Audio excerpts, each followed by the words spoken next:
ሰላም ፊልም ወዳዶች እንዴት ናችሁልን? ያው ለዛሬም በመኒ ሄይስት ምዕራፍ 2 ክፍል 5 ተመልሰናል። ከዚህ ቀደም የተለቀቁትን ክፍሎች ያላያችሁ ወዳጆቻችን ካላችሁ ደግሞ ከታች ዲስክሪፕሽን ላይ ያስቀምጠንላችኋል። ሄዳችሁ ተመልከቷቸው። ሰናይ ጊዜ። ባለፈው ክፍል አይተን እንዳቆምነው ቀሽቃዡ አርቱሮ በሞኒካ በኩል የዴንቨርን እውነተኛ ሽጉጥ በውሸተኛ ሲቀያየረው፣ እንዲሁም እዛው ባንክ ውስጥ በፕሮፌሰሩ ትዕዛዝ 11 ታጋቾች ሲለቀቁ በተመሳሳይ ሰዓት ራኬልም የወጥመድ መረቧን እየዘረጋች ፕሮፌሰሩም እንዲሰማ በዜና ኢንጅል ከኮማ ውስጥ ነቅቷል እንዲባል እያደረገች ፕሮፌሰሩም የተዘረጋበት ወጥመድ ውስጥ ይገባል አይገባም እያለን አይተን ነበር ያቆምነው። በዚህኛውም ክፍል ቀጥለን በጉጉት ስንጠብቀው ወደነበረውም ትዕይንት ጋር ወስደውን ፕሮፌሰሩም እዛች ክፍል ውስጥ ሆኖ ኢንጅል ከነቃ ሁሉም ነገር መታወቁ ስለሆነ ግዴታ ካለበት ክፍል ወጥቶ ወደ ሆስፒታልም ለመሄድ ይወስናል። ለዛም በመስኮት ፊት ቆሞ ፊቱን ሜካፕ ሲቀባባም እናየዋለን። እነ ራኬልም ከዛው ከጣቢያ ሆነው ወደ 20 የሚጠጉ የፖሊስ አባላትን ሆስፒታል ውስጥ እንደ ታማሚና እንደ ሐኪም አድርገው አሰማርተው ካሜራዎቻቸውንም በተጠንቀቅ ቀስረው የሚገባውን ሰው መጠባበቅ ይጀምራሉ። ኢንጅልም የተኛበት ክፍል ውስጥ አውቀው ኢንጅልን ወደ ሌላ ክፍል በመውሰድ ሌላ የታጠቀ የፖሊስ አባል እንዲተኛም ያደርጋሉ። በዚህ ቅስፈት ነበር በሚገርም መልኩ ከየት መጡ ያልተባሉ እንደ ጆከር በቀጥታ ትርጉሙም ቀልደኛ ወይም ደግሞ እንደ አጫዋች የለበሱ ሰዎች ወደ ሆስፒታል ውስጥ አንድ ሁለት እያሉ መግባት ይጀምራሉ። እነ ራኬልም እነዚህ ሰዎች ማን እንደጠራቸው ግራ እየተጋቡ በካሜራቸውም እያዩቸው ባሉበት ሰዓት ነበር ባለምጥቁ አይምሮ ፕሮፌሰር ሜካፑንና ብርቱካናማ ዊግ እንዲሁም አሻንጉሊት አንጠልጥሎ ቁጭ ሌሎቹን ጆከሮች መስሎ ወደ ሆስፒታሉም ገብቶ ይቀላቀላቸዋል። ግን ገብቶ እንደተቀላቀላቸው ቀጥታ ኤንጅል ተኝቷል ወደ ተባለበት ክፍል አይደለም ያመራው ያቺን አሻንጉሊት እንዳንጠለጠለ ለብቻቸው ህፃናት የሚቀመጡበትም ክፍል ሄዶ በሩንም ከፍቶት ህፃናቱንም እንዳያቸው ወዲያው ድምፁን እንደ ቀልደኛ ማቅጥኖት በሚያስቅ መልኩ እኔ የያዝኩትን የጥንቸል አሻንጉሊት ከመሃላችሁ የሚፈልግ አለ ብሎ ይጠይቃቸዋል። እንዲሁ ልባችን እንደተንጠለጠለ ወደ ባንክ ውስጥ እንሄድና ባንክ ውስጥ ያሉት ታጋቾች በአርቱሮ በኩል ትክክለኛ ሽጉጥ ሲኖራቸው፣ በተቃራኒው ደግሞ ዘራፊዎቹና አጋቾቹ በዴንቨር በኩል ውሸተኛ ሽጉጥ እንደያዙ ሁሉም ታጋቾች ወደ ትልቁ በር አካባቢ እንደደረሱ ትክክለኛ ሽጉጥ የያዘው አርቱሮም ቀጥ ብሎ ከተቀመጠበት በመነሳት ወደ ትልቁ በር መሄድ ይጀምራል። በዚህ መሃል ዴንቨርም አይቶት የት አባቱ እንደሚሄድ እየጮኸ እየጠየቀው አጠገቡ ሲደርስ አርቱሮ ሆዬ ደብቆ የያዛትን እውነተኛ ሽጉጥ አውጥቶ ይደቅንበታል። ዴንቨርም እየሳቀበት የያዝከው ሽጉጥ ፌክ ነው ብሎ እሱም የራሱን አውጥቶ ይደቅንበታል። በዚህ ጊዜ ነበር የእሱ ውሸተኛ የተደቀነበት ደግሞ እውነተኛ ሽጉጥ መሆኑን ያወቀው። ለዚህም የዳረገችው አምኗት የከዳችው ያፈቀራት ሞኒካ እንደሆነች እዛው ያውቃል። በዚህ ወደ ቅድሙ እንመለስና ሆስፒታል ውስጥ ሳይታሰብ ኤንጅል የተኛበት ክፍል በር መከፈት ይጀምራል። በዚህ ጊዜ ከውጭ የነበሩት ፖሊሶች እየተሯሯጡ ወደ ክፍሉ ሲሄዱ ውስጥ ኤንጅልን መስሎ የተኛው ፖሊስ ኦፊሰር እና እሱን እያስታመመች ያለችውን ፖሊስ ፕሮፌሰሩን እጅ ከፍንጅ ለመያዝ ሽጉጦቻቸውን አውጥተው ሲጠባበቁት በሩን ከፍቶት የገባው ግን አንድ ህፃን ልጅ ነበር። ህፃኑም ቅድም ፕሮፌሰሩ ይዞት የነበረውን የጥንቸል አሻንጉሊት ይዞ የነበረ ሲሆን አሻንጉሊቷም ላይ የነበሩት አይኖቿ በአንደኛው አይን ለካ ካሜራ ነበር። ካሜራውም ቀጥታ የት ይወስደናል? ከሆስፒታሉ ወጥቶ ሞተሩ ላይ ቁጭ ወዳለው ፕሮፌሰሩ ጋር። ፕሮፌሰሩም የሚሆነውንና የተጠመደለትን በካሜራ ካየ በኋላ ሞተሩን አስነስቶ ከአካባቢው ይሰወራል።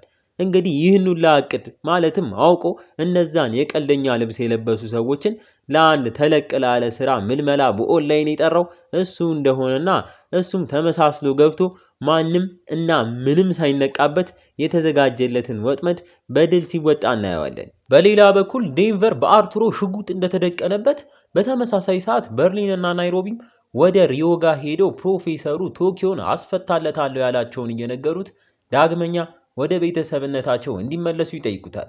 ሪዮም ተስማምቶ እዛው ግን የተወሰኑ ታጋቾች ሊያመልጡ እንደሆነ እየነገራቸው እየተሯሯጠም ካለበት ክፍል ይወጣል። እነ በርሊንም ይከተሉታል። ሪዮም ቀጥታ ወደ ኮምፒውተሩ አምርቶ እነ አርቱሮ ወደ ዋናው በር ሄደው በሩንም ከፍተው ሊያመልጡ እንደሆነ ስለሚያውቅ ወዲያው የዋናውን በር ሲስተም ምንም ያህል መክፈቻው ቢጫኑት በሩ እንዳይከፈት ያደርገዋል። በተመሳሳይ ሰዓት አርቱሮም በያዘው ሽጉጥ ዴንቨርን እያስፈራራው ሞኒካን ደግሞ የትልቁን በር መክፈቻ ተጭና እንድከፍተውም ነግሯት ዴንቨርም ለሞኒካ ይህን ሰውዬ አትስሚው እየተጠቀመብሽ ነው እያላት ሞኒካም ትንሽ አንገራግራ በስተመጨረሻ ግን የበሩን መክፈቻ ትጫኗለች። ፍቅር ገደል ገባ ማለት ይህ አይደል? ከተጫነችው በኋላ ግን ምንም የለም። ምክንያቱም ሪዮ ሲስተሙን ስለቀየረው። ሞኒካን በድንጋጤ ደጋግማ ብትጫኑ ምንም አዲስ ነገር ይጠፋል። እዛውም ሁሉም ዘራፊዎች ቦታው ላይ ደርሰው አርቱሮንም የደቀነው ሽጉጥ እንዲያወርድ ቢለምኑትም በለው አርቱሮ ሆዬ ጭራሽ ሲለመን ብሶበት 5 ስቆጥር በሩን ካልከፈታችሁት ዴንቨርን ተኩሼ ገለዋለሁ እያለ 1 ብሎ መቁጠር ይጀምራል። ግን እንደጀመረው 5 ቁጥር ላይ ሳይደርስ በሚገርም መልኩ ከኋላ እዛ ሲሏት እዚህ ሆና ግራ እያጋባችን ባለችው ሞኒካ ጭንቅላቱን በኃይል ተመቶ ይወድቃል። በቀጣይ ትዕይንቱ ከወደ ውጪ ጣቢያ ውስጥ ይወስደንና ባጠመዱት ወጥመድ ፕሮፌሰሩ መያዝ ያቃታቸው ፖሊሶችም በምሬት ራኬል ያለችው እውነቷን እንደሆነና ኤንጅል ወንጀለኛው ላይ ደርሶበት እንደሆነ ያምናሉ። እንዲሁም ኮሎኔል ፕሪቶ ምናልባት ኤንጅል ወንጀለኛውን ሳያወራ አይቀርም እያለ ራኬልም ጭንቀቷ እየበዛ ስለመጣ ከነሱም ገለል ብላ ለፍቅረኛዋ ሳልቫ ስልክ ትደውላለች። ግን ሳልቫ ስልኩን ስላላነሳላት በድምፅ መልእክት እዚህ ጣቢያ ውስጥ በጣም ስለደበራትና እሱንም ማግኘት ስለፈለገች እዛ ሁሌ የሚገናኙበት ካፌ ቡና እየጠጣች እንደምትጠብቀው ነግራ ስልኩን ትዘጓለች። ትንሽ ቆየት ብሎ ፕሮፌሰሩም ከዛ ገራሚ ተልእኮ ተመልሶ የተቀባባውንም ሜካፕ እያስለቀቀ ጉዞውን ወደ ራኬል ጋር ሊያደርግ እንደሆነ እናያለን። ራኬልም ካፌው ጋር ደርሳ ቡና እንዳዘዘች በአስተናጋጁ አንድ ፖስታ ይሰጣታል። እሷም ግር እያላት ፖስታውን ስከፍተው ውስጥ የነበረው የተለያዩ የደሴቶች ፎቶ ነበር። እንደምናስታውሰው በባለፈው ክፍል ፕሮፌሰሩ በፍቅር ሁሉንም እዚህ ያላቸውን ጉዳይ እንደጨረሱ ከዚህ ከተማ ለአንድና ለመጨረሻ ጊዜ ከነ ሙሉ ቤተሰቧ ተያይዘው ወደ አንድ ደሴት ሄደው እንደሚኖሩ ያወሩበትን መቼም አትረሱትም። እና አሁን ፕሮፌሰሩም የት እንዲሄዱና መኖር እንደምትፈልግ በፎቶ እንድትመርጥ ነበር ያስቀመጠላት። እሱም በሰዓቱ ሜካፑ ምናምን ቀያይሮ ካፌ ውስጥም ደርሰው አብረው በደስታ ከፎቶዎቹ መሃል የትኛው ደሴት እንደሚሄዱ መምረጥ ይጀምራሉ። በዚህ መሃል ነበር ማናችንም ያላሰብነው ዱብዳ የተከሰተው። ዱብዳውም ራኬል ሳልቫ ሀገር ሰላም ብሎ ስለ ደሴቶቹ እያወራ ባለበት ቅጽበት የሱፉ ኮት ላይ ብርቱካናማ የፀጉር ዊግ ትመለከታለች። በዚህ ጊዜ ነበር ፈጣ የቀረችው። በሐሳቧም በዚህ አጭር ጊዜ ውስጥ የተፈጠሩትን ማለትም ኤንጅል ስለ ሳልቫ ያላቱላ ፊቷ ድቅን ይል ጀመር። እሷም ወዲያው ከተቀመጠችበት ተነስታ ወደ መጸዳጃም ቤት ልሂድ ብላ መጸዳጃም ቤት እንደደረሰች ልቧ በኃይል እየመታ ማውራት እስኪያቅታት ስልኳንም አውጥታ እጇም እየተንቀጠቀጠ ወደ ሱዋሬዝ ጋር ትደውላለች። ደውላም ያ ሆስፒታል ውስጥ ህፃናቱን አዋርቶ አሻንጉሊት የሰጣቸው ሰው ምን አይነት ከለር ያለው ዊግ አድርጎ እንደነበር ትጠይቋለች። ሱዋሬዝም ብርቱካናማ ዊግ እንደሆነ ነግሯት እሷም በእርግጠኝነት እስከ ዛሬ ለመያዝ ስትለፋ የነበረውና የዘራፊዎቹ መሪ ፕሮፌሰሩ እስካሁን ያፈቀረችው ሳልቫ እንደሆነ እዛው ሽንት ቤት ውስጥ እንደነበረች ታረጋግጣለች።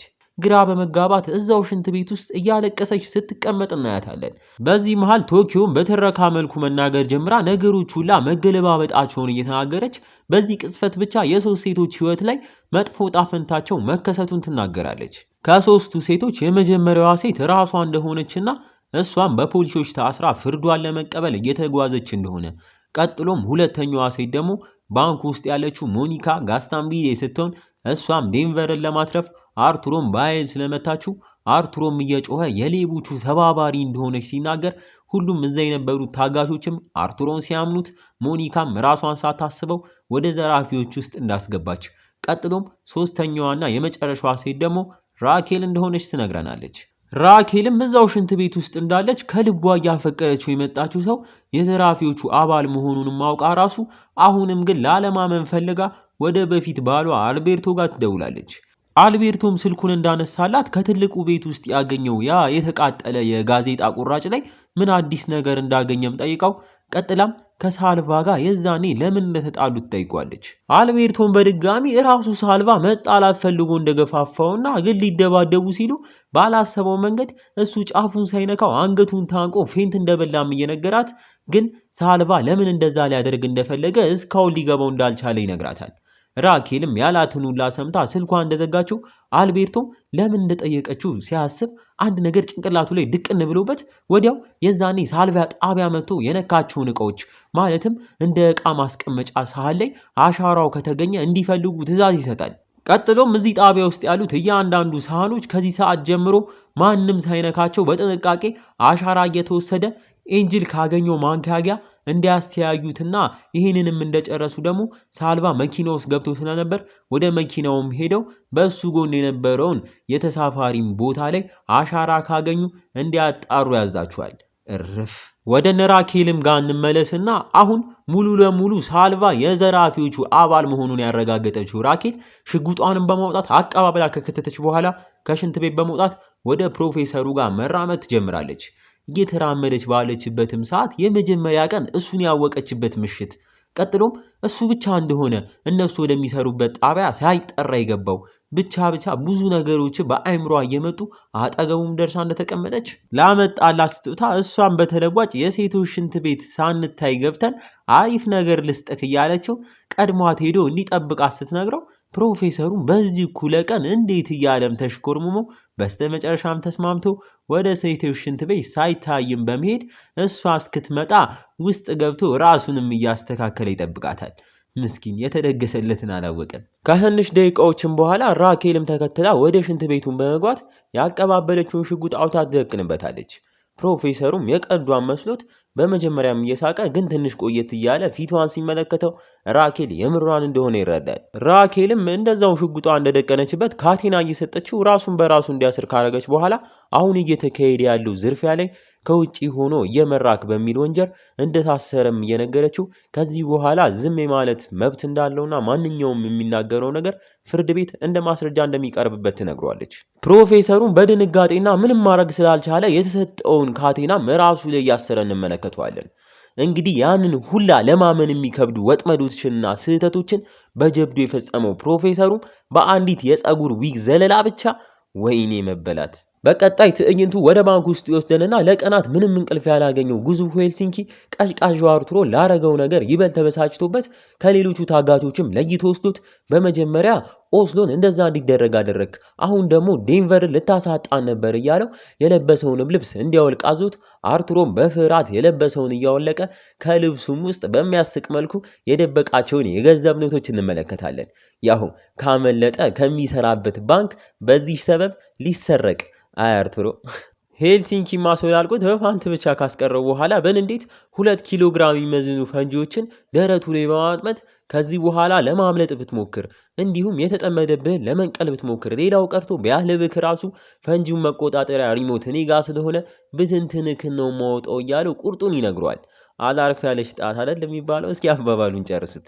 ወደ ራኬልም ጋር ስንመለስ ራኬል ፕሮፌሰሩን ካሳሰረችው በኋላ ግር በሚል መልኩ ወደ ጣቢያ ይዛው መሄድ ሲገባት ዘራፊዎቹ ወይም ደግሞ ፕሮፌሰሩ ለ5 ወራት ሲሰለጥኑበት ወደ ነበረው ከከተማም ወጣ ወዳለው ትልቁን ቤት ስትወስደው እናያታለን። በድጋሚ ወደ ባንክ ውስጥ እንሂድና ዘራፊዎቹ ሁላ በሚሆነው ነገር ግራ እየተጋቡ ጭንቀት ላይም ባሉበት ሰዓት በርሊን ግን በተቃራኒው ከነሱ ተለይቶ ከዛች ባንክ ውስጥ ከጀመራት ታጋች ጋር ሰላሙን ሲያገኝ አይተነው ከልጅቷም ጋር ማውራት ጀምረው ከዚህ ባንክም በሰላም ከወጣ ከሀገር ስለሚወጣ ካለበትም ሀገር ሆኖ የአይሮፕላን ትኬት እንደሚልክላት ከዛም ተያይዘው ራቅ ብለው በመሄድ በደስታም ኖረው እሱም ጊዜው ደርሶ ሲሞት ያለው ሀብት ሁላ ለእሷ እንደሚሆን ግን ያ እንዲሆን እሷ ብታፈቅረው ደስ እንደሚለው ይነግራታል። እንዲህ እያልን የዚህኛውም ክፍል ማገባደጃም ትዕይንት ላይ የተቃረበ መተን ከዛው ከባንኩ ሳንወጣ ናይሮቢም ታጋቾቹን ሰብስባ በእሷ አመራር ለምን እሷ የምትላቸውን እንደማይሰሙ እየጠየቀቻቸው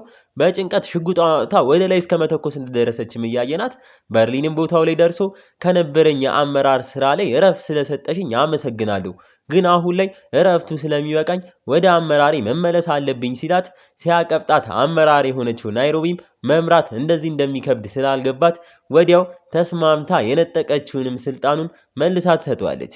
አርቱሮም በሄልሲንኪ የተጠመደበትን ቦምብ ደረቱ ላይ እንዳንጠለጠለ ሁሉም እየተመለከቱት በርሊንም ከዚህ በኋላ ሊያመልጥ ከሞከረ ሁላችሁንም ነው የሚገላችሁ፣ ስለዚህ ፍሩት እያላቸው ወደ የስራቸው ያሰማራቸዋል። አርቱሮንም ከዚህ በኋላ ሁሉም ይፈሩካል፣ ግን ቢያንስ ሴቶቹ ቦምቡ እያሉ ይጠሩካል እያለ ይቀልድበታል። ሃይ በርሊን እና እንዴት ነው ፊልም ወዳጆች? መኒ ሃይስት ምዕራፍ 2 ክፍል 5 ወደዳችሁት? ከወደዳችሁትና እንዲቀጥልም ከፈለጋችሁ እንደ ሁልጊዜው ላይክ፣ ኮመንት እንዲሁም ሰብስክራይብ ማድረግ እንዳትረሱ። በቀጣይ ክፍል እስክንገናኝ ፊልም ወዳጆች ነበርን። ቸር ቆዩልን።